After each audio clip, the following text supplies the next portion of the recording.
Welcome to Tenor Tech, where I solve the problems you didn't even know you had. You start by preparing the iPod Touch so it behaves predictably. Plug it in and charge to at least 50%. Make sure you use an MFI or Apple cable because unreliable power can interrupt setup. Once charged, press and hold the top button to power on, follow on-screen language and Wi-Fi prompts, and sign in with your Apple ID. Make sure to enable two-factor authentication. It protects purchases and iCloud.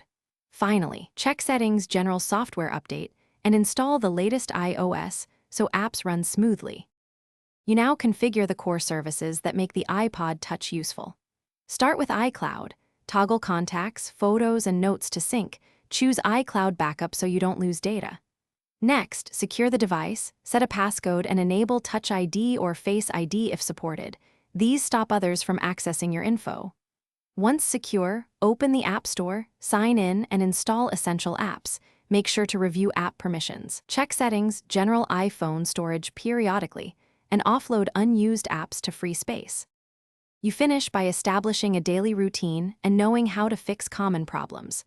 Place related apps into folders and customize Control Center for quick access to Wi-Fi, Bluetooth, and screen brightness.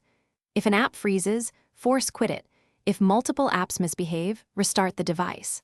Once done, reset network or reset all settings before trying a full restore. Make sure to back up to iCloud before any major change, because a DFU restore erases everything. If hardware problems persist, contact Apple support. Thanks for watching. Subscribe to keep your life in tune.